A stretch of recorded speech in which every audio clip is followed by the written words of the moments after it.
Muy buenas tardes, amigas y amigos de Brújula Internacional. Siempre estoy al recorrido por los escenarios internacionales con el choque de las imágenes y la fuerza de las palabras.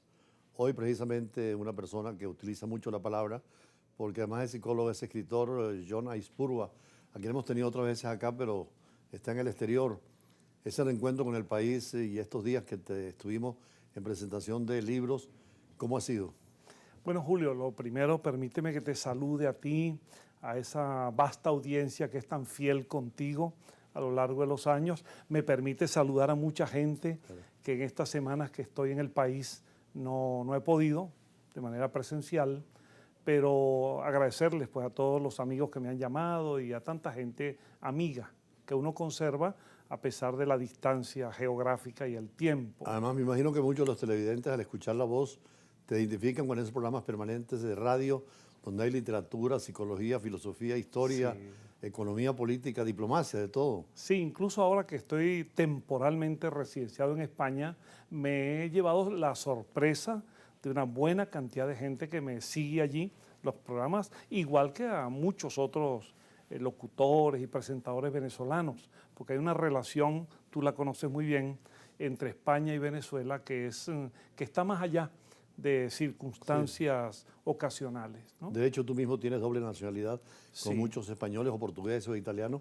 que se han incorporado, pero que la Unión Europea les permite tener el pasaporte de su país y el de los 27 países de la Unión Europea, ¿no? Sí, sí, la verdad es que en ese sentido los países hispanohablantes pues tienen un cierto privilegio en cuanto a la doble nacionalidad. Y en honor a la verdad, el tiempo transcurrido ha permitido apreciar y valorar esa relación entre ambas Españas o ambas Américas, dependiendo de la mirada que se tenga. Don Mariano Picón Salas decía que éramos españoles de ambos mundos o venezolanos de ambos mundos. Octavio Paz en alguna oportunidad decía que no se sentía más mexicano que cuando estaba en Europa o más europeo o español cuando estaba en Sí. México, es decir, esa dualidad, ¿no? Sí, y en España, ahora que España sufre una inmigración forzada del norte de África, del Magreb, una inmigración que no es la más adecuada, porque hay gente que viene sufriendo muchísimo. Sí. La inmigración venezolana, hispanoamericana, es bien recibida porque hay una identidad idiosincrática, lengua, cultura, religión, valores. Entonces la inserción del latinoamericano, el hispanohablante allí en España, ha sido relativamente fácil.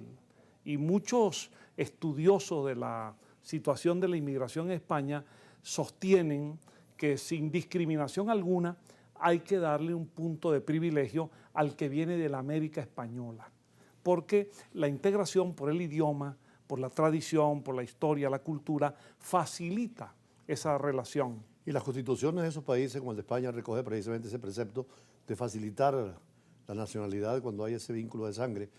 Pero lo importante es que inclusive en la parte profesional, tú eres psicólogo, fuiste directivo del Colegio de Psicólogos de Venezuela y ejerces como psicólogo en España. Sí, sí, claro, porque sabes que yo vengo de la UCB, de esta gloriosa Universidad Central de Venezuela, ya jubilado, pero cuando hablé en la universidad en Murcia, en concreto donde estoy, para la posibilidad de incorporarme como profesor visitante o en algunas cátedras, pues me dijeron con toda honradez, profesor, sería un gusto tenerlo, pero tenemos muchos egresados nuestros que están en fila para ingresar a la docencia, de modo que obviamente privilegian a sus egresados, como lo hacíamos aquí en las universidades venezolanas. Me he quedado pues como un profesor visitante para algunas cátedras muy ocasionalmente y mi labor fundamental pues atendiendo pacientes. Pero además de la consulta psicológica, la escritura sigue siendo, me imagino, una vocación. Sí. ¿Cómo clasificarías tú todos estos artículos y sobre todo los audios que hemos escuchado, sobre todos los temas, cómo los clasificarías en grandes series? Bueno, yo suelo parafrasear a un escritor ruso, a Chekhov, que él decía que en su ámbito personal, él era médico y literato, y él decía, la medicina es mi esposa y la literatura mi amante. O sea Entonces, que una puede escribirse en prosa y otra en verso. Algo de eso, o sin celos mutuos. Sí, sí.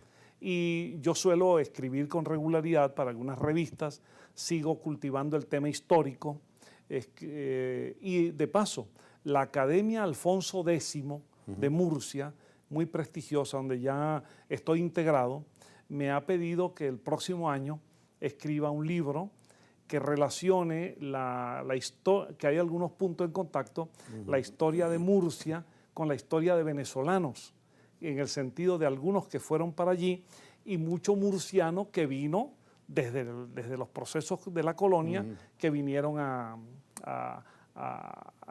Venezuela.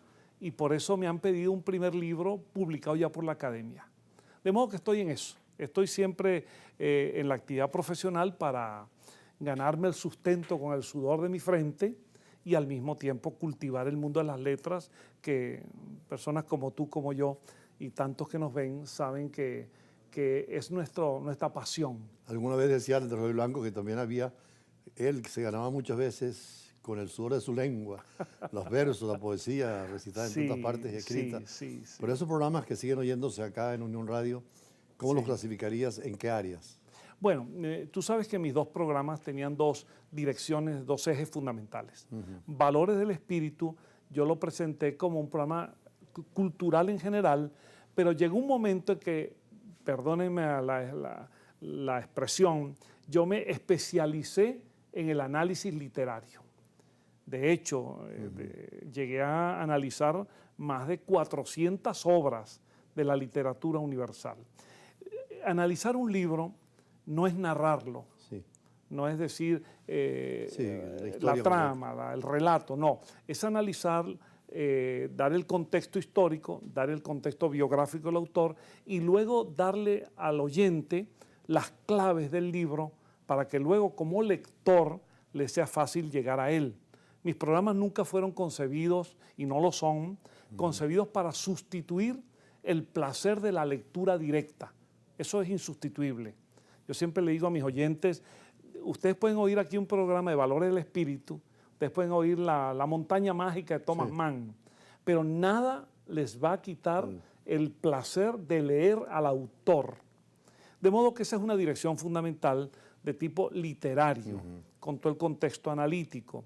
Y el otro programa, Grandes Biografías, su nombre lo indica. Claro. Yo soy un apasionado de verdad de la biografía, Julio, porque entre otras cosas, el penetrar en la historia de alguien, cualquiera sea la actividad que desempeñe, sea un político, sea un músico, sea un artista, sea un reformador social de antes o de ahora, entrar en la vida de una persona no solo informa y culturiza, sino que ejemplifica, sobre todo cuando en nuestras sociedades necesitamos ejemplos. No, y que en las 12 versiones la psicología siempre está presente porque esa complejidad del ser humano, más allá del ontológico, que es filosofía, la psicología es tan importante. Vamos a un compromiso comercial y regresamos con Johnny Spurba dentro de estos temas de psicólogo y escritor y además de una voz tan conocida por nosotros. Ya regresamos.